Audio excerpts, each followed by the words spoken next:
All right, y'all, welcome back to the show. It's Anti-War Radio. I'm Scott Horton. Thanks for tuning in today. So tonight I will be helping Alan Minsky, the program director, fill in for Susie Weissman on KPFK. That's 90.7 FM in Los Angeles, 98.7 FM in Santa Barbara, streaming at kpfk.org. That'll be 5 o'clock Pacific time. And I did a show last week with Gareth Porter and Michael Hastings. And then tonight I think I'll be talking with Jeremy Scahill about the Dana Priest. I always say Dana, but I think it's Dana. Dana's the other one. Dana Priest and William Arkin series in the Washington Post this week. They can't do the show? Fine. I'll interview a critic about it. See how they like that. All right. So our first guest on the show today is Shelley Walden. She is from the Government Accountability Project. Hi, Shelley. Welcome to the show. Hi. Thank you for having me. How are you doing? I'm doing great. Thanks. That's good. So, first of all, tell us really quickly about the, well, not really quickly. Take your time. I don't care. The Government Accountability Project. What's going on there? Sure. Well, we're a nonpartisan, nonprofit organization. We're based out of D.C., and we represent whistleblowers, so employees who see wrongdoing on the job, and that may be in a government job, in corporations, or in an intergovernmental organization such as the World Bank, and they speak out about what they see. And we help them do so in a way that they're protected and are able to do so without risking their careers, or we try and help protect their careers to the extent possible. Right on. The website there is whistleblower.org. Mm-hmm. And, you know, I'm trying to, you know, I mean, I think everybody really knows this in their heart, but I'm trying to reinforce the idea in people's minds as often as I can that this is the only kind of good rat in our society is a government employee who snitches on their boss. Because, you know, this supposedly the whole, you know, the power resides in the people and we allow them to be our public servants to protect our rights and whatever sort of requires that we know what they're doing. And since so much of what they do is secret, we need for people who work for the government to violate their lower commitment to keep the secrets in order to fulfill their higher commitment, which is to serve the public and protect the Constitution that they're sworn to uphold. Am I right or what? Exactly. I mean, we wouldn't use the term rat or snitch. We think these people are heroes. They're truth tellers, and they're really saving the public interest. I mean, a whistleblower is an employee who's looking out for the public interest. They're looking out for your tax dollars. They're looking out for your public health and safety, and they absolutely need to be protected. Right. And, you know, I only call them that because that's the, you know, people don't like tattletales at all. And I'm trying to carve out this exception. You know, these are good tattletales. These are the people that we need. You know, you can see in the Bradley Manning case, one's a hero, and then the guy that ratted on him was just a plain old rat, the kind we don't like. Exactly. All right. Now, so let's talk about this incredibly important, although I don't know how much coverage you're getting for it. Probably the better the article, the more important the story, the less coverage it gets, but we'll do our part here. Report exposes irregularities of obscure State Department funded organization. You've piqued my interest already. And then I read just a couple of words further and I hit the name Liz Cheney. Oh, boy, this is going to be fun. I'll be quiet now, and you tell me all about it.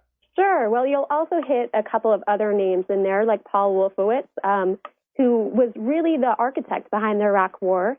He was the U.S. Deputy Secretary of Defense from 2001 to 2005, as I'm sure you know, and he became the World Bank president in 2005. And GAP first became involved in 2007 when we received the payroll records of Shaha Riza, the girlfriend of Paul Wolfowitz at the time.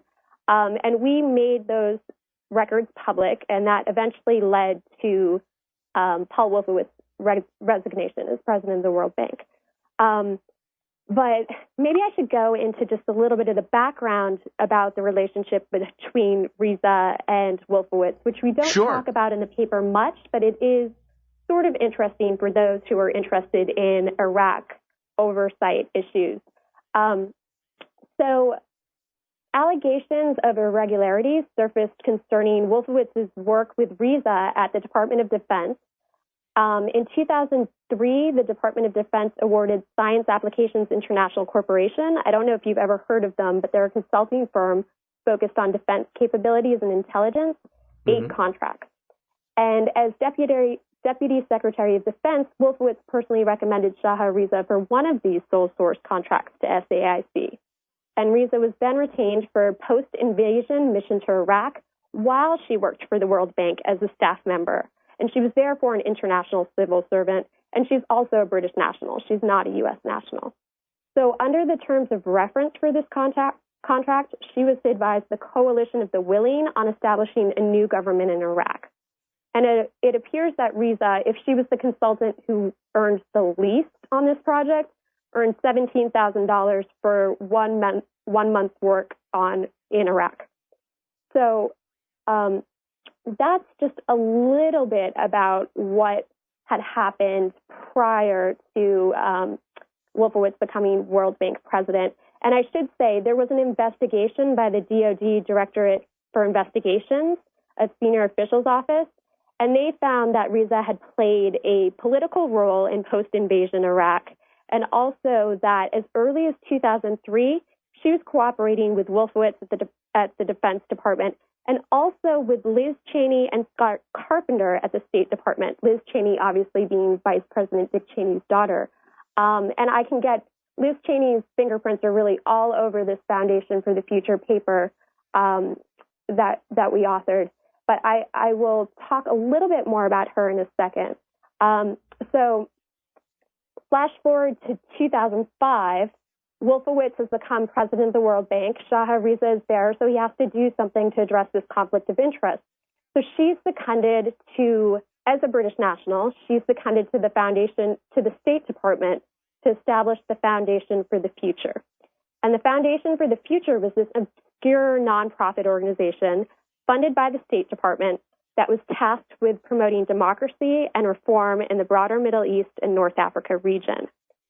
And while seconded to the State Department, Riza received salary raises in excess of what bank rules allowed, and she earned more than her boss, Secretary of State Condoleezza Rice. Okay. Wow. So we put those payroll records online on our website, www.whistleblower.org, in 2007. Eventually, that led to Wolfowitz's resignation as president of the World Bank. I didn't realize that. Good for you.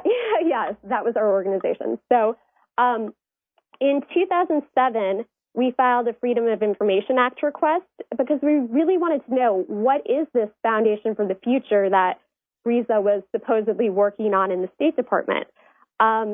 So it took us 3 years to get documents through that FOIA request. It should only take a few months if the process works correctly, but it is a broken process that is improving under the Obama administration, but there's still a lot of room for improvement. We received 267 State Department documents. 53 were never released to us. So the State Department has a lot more information about this that they're not giving to us. And then 85 documents were redacted that we got, which means that they take out certain parts of the document. They usually say it's for national security reasons, but if you look at the documents, it's clearly because they wanted to avoid embarrassment related to this project. So our paper, which is about 40 pages long, is on www.whistleblower.org, and we also have an executive summary up there. In addition, I would recommend reading David Korn's article, which appears on the Mother Jones website, because he did a really good summary of the paper. But if you would like, I can go into a summary of what exactly it was we found in those 267 State Department documents. Well, that sounds great. We'll do that right after we come back from this break. And I'll Google up that David Korn article and everything. By the way, you mentioned SAIC. There's a great piece, everybody, called Washington's $9 Billion Shadow by Bartlett and Steele in Vanity Fair that's worth looking at about them. And, of course, they're in the Post series this week. Anyway, we'll be back with Shelley Walden right after this, y'all.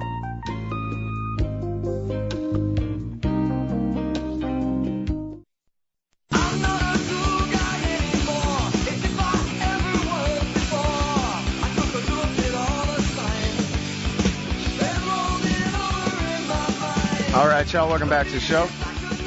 It's Anti-War Radio. I'm Scott Horton, and I'm talking with Shelley Walden. She's from the Government Accountability Project.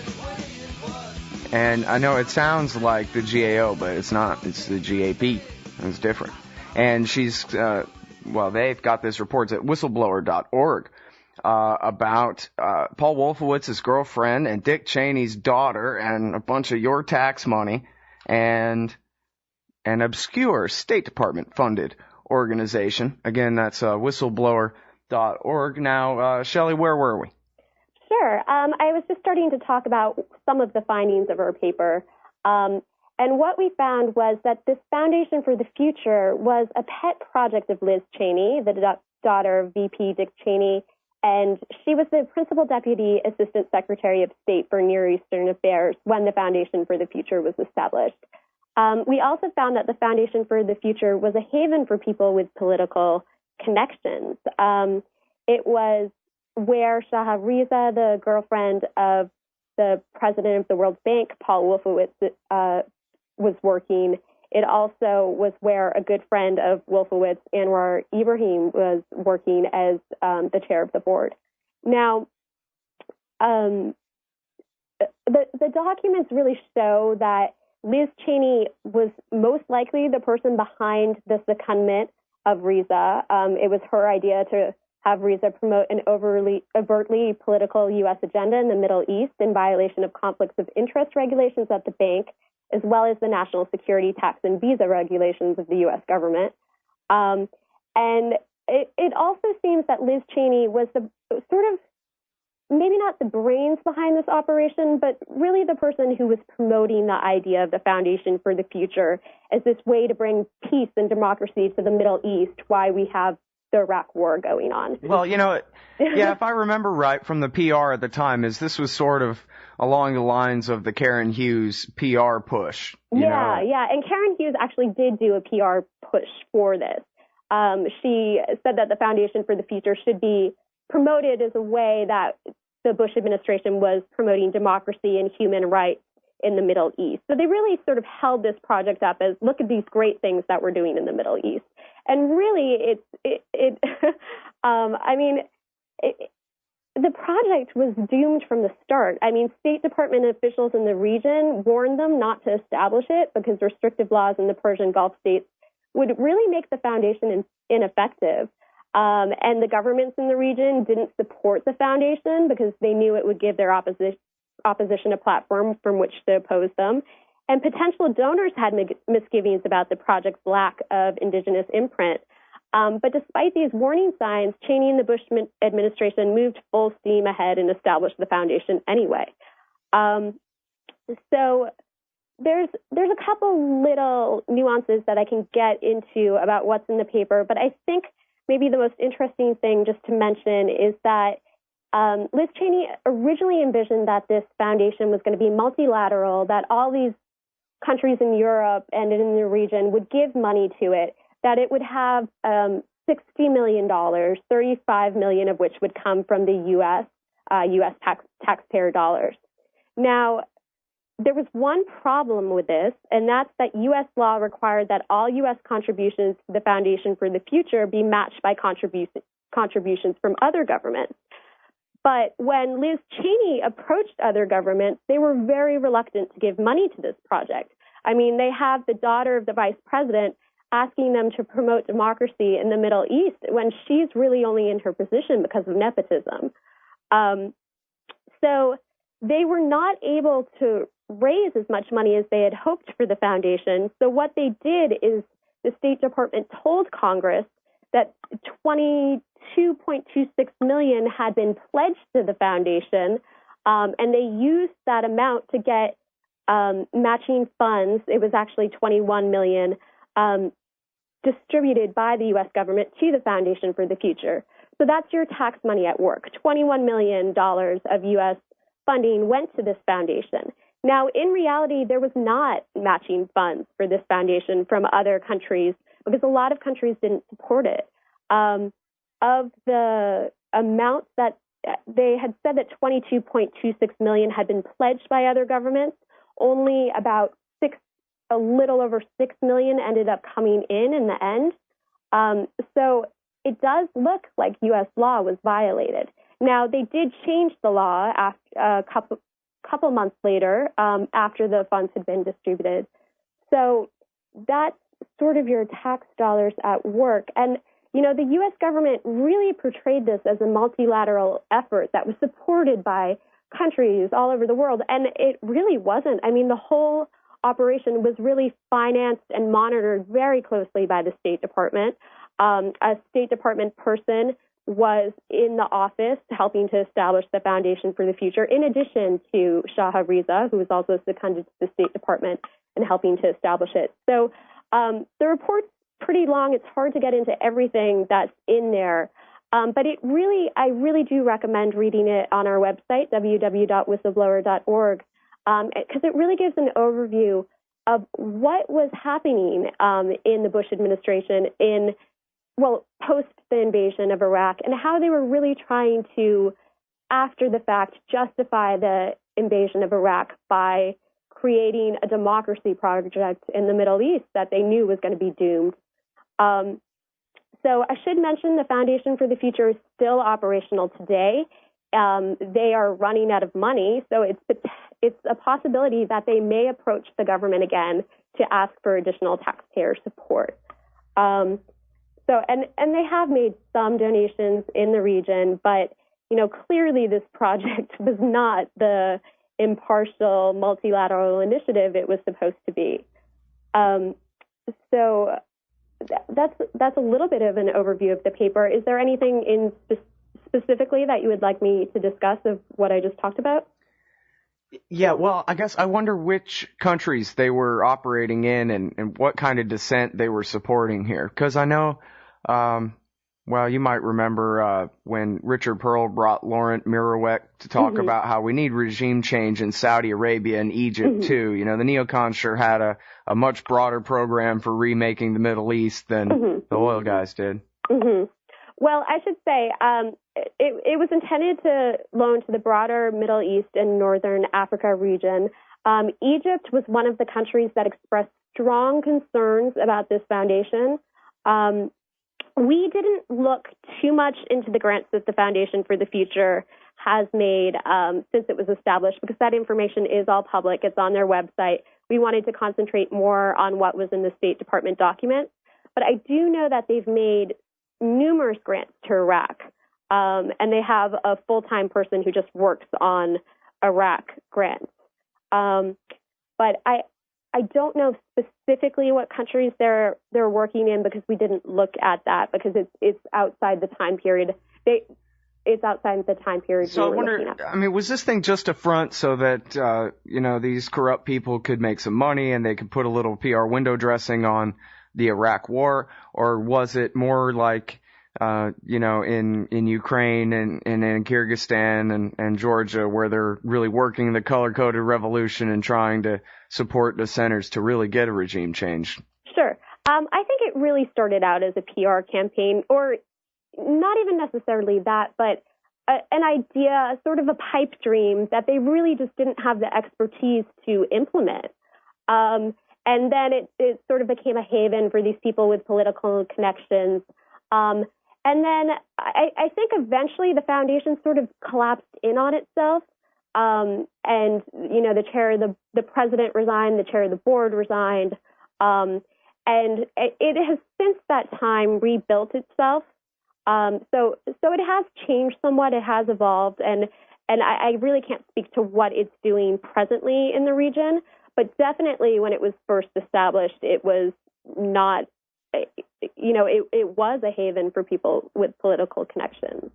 How much money did Liz Cheney make? I don't actually know how much she was paid while she was at the State Department. How come? That's not part of this? Or that's blacked out with a magic marker? Yeah, no. Well, no, it wasn't in there. We asked for things related to the Foundation for the Future specifically, so we should have, I guess, asked for the payroll records of Liz Cheney, because that would have been interesting, but unfortunately we didn't. But someone else should go out and do that FOIA request for sure. Yeah, that sounds like a good idea. All right, everybody. Well, the report is at whistleblower.org, And I'm sorry I didn't get a chance to read the whole report. I just read the abstract and things before this interview. I really wish I'd had time to read the whole thing. But the whole report is called The Foundation for the Future, What FOIA Documents Reveal. And you can also find the executive summary there at whistleblower.org. And that has been Shelley Walden. Thank you very much for your time. I really appreciate it. Thank you. The Government Accountability Project. Again, everybody, that's whistleblower.org. And we'll be back after this.